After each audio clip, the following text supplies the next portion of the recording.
I've always wanted to know the answer to a question. I've been obsessed by the question of what makes the difference in people's lives. I was not popular in school. I loved people. So I was passionate about figuring out what's the difference in people. Why is it that some people are given everything? The type, they really do have parents that love them, that are there for them. They have tremendous educational background. They have all the economic resources, and they end up spending their life going in and out of rehab. They had all the resources. And then you meet somebody who's been, abused, or no one's been there for them, or they've been physically abused or sexually abused, or the worst things you could possibly happen to a human being. And they turn out to be some of the finest human beings you'd ever meet in your life, who are out there working to help other people and make a difference. So we all want to believe that our lives have turned out because of our biography. And the reality is we can all find people with a horrible biography who have an extraordinary life, and we have people with an extraordinary biography who have a life that none of us would want to trade with. So what's the real challenge? And I believe that the challenge in relationships and in life, in every area, is emotional fitness. That it starts with how emotionally fit you are in a relationship. And there are patterns that make people emotionally unfit. There are patterns that make people frustrated. There are patterns that make people depressed. There are patterns that make people angry. There are patterns that make people feel sorry for themselves. And there are also patterns that make people compassionate, playful, physically passionate, emotionally strong. There are different patterns, and they stand out to you when you've been around that many people. So I've had now 50 million people get my books and tapes, but I've been with 3 million people face-to-face from 80 countries. And when you're around those many people, the pattern becomes clear. And I've been able to use those patterns, and that's what I want to kind of expose you to tonight. And frankly, I think these patterns are common sense. But, how many of you notice that common sense is not too common?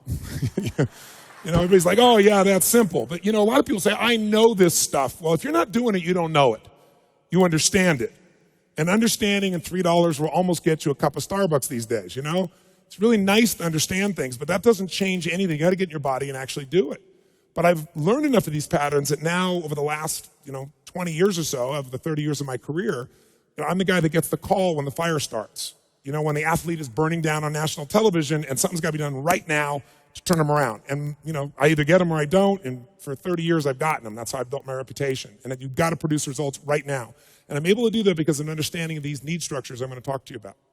Or I get the call when the child is going to commit suicide, or the adult.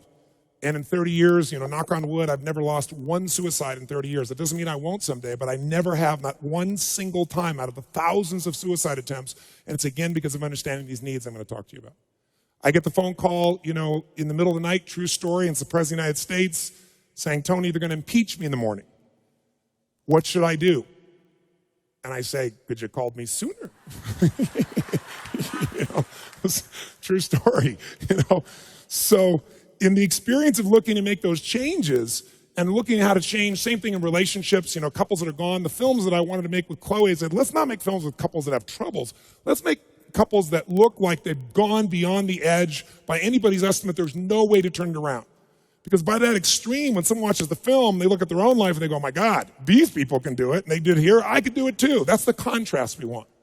But the basis of all that I do comes down to knowing that the difference in your life, your relationship, your physical life, your emotional life, any aspect of your life comes down to this sense of psychological strength or emotional fitness.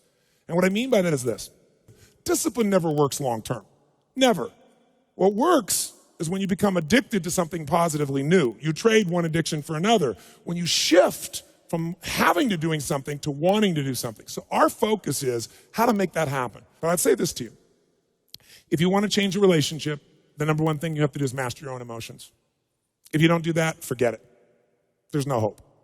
And what's wonderful, though, is it's easy to do if you know how. But none of us have ever been taught really emotional leadership. Emotional management is the very minimum, much less how to direct and shape ourselves. I don't mean faking your emotions. I don't mean pushing them down. I don't believe in positive thinking, although you may think that from watching some of the media coverage. I am not into positive thinking. I'm not here tonight to tell you to go to your garden and say, there's no weeds, there's no weeds, there's no weeds, there's no weeds.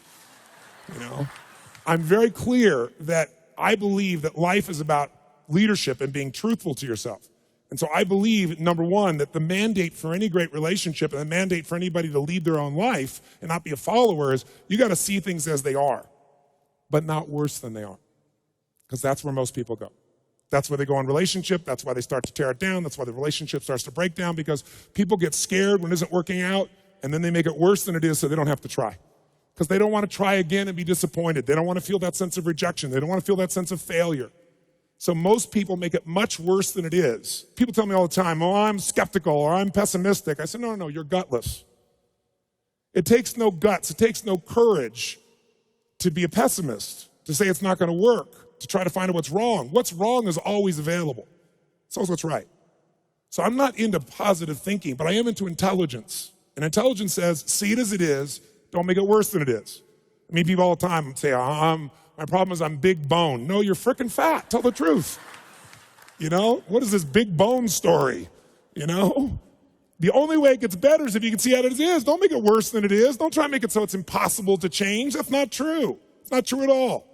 The second mandate, I think, to changing anything in your life, to leading your life, is once you see it as it is, not worse than it is, then you got to see it better than it is. Because that's the thing that's missing for most relationships. There's no vision. I mean, without a vision, in the Bible it says people what? Perish. And when a relationship has no vision for greater than where they are, that relationship is going downhill, if not destroyed. I believe that every relationship, every part of life, every part of a human being needs a compelling future. If the future's not more compelling than today could be tough, but if the future's compelling, we can get there. And that's what every leader does. And every one of you in this room, and I know some of you are here, I guess, from the general public as well, just for your own relationships, I really acknowledge you for. But I know that you're from the military here, I know there are therapists here, people from all walks of life. You're all leaders. What's your job? To lead. Your job is to help people see it as it is, not worse than it is. What's your job? Help them create a compelling future. See it better than it is, so there's a reason to give my all again. Otherwise, there's just no juice. There's no energy. Why? They'll go through the motions, complain with each other, not really believe it's going to work, and nothing will change. And then finally, the third step that we've all got to do if we're going to change our life or anybody else's is make it the way we see it. And that's where strategy comes in. I try to take things that are complex and make them as simple as possible. I've noticed most people in the psychological world try to make it as complex as humanly possible.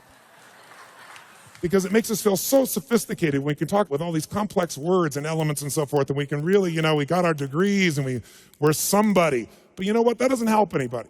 So I look for a nickel word to get to the heart of something. I'm trying to take something complex and make it simple so that people really will apply it. And that's the focus here.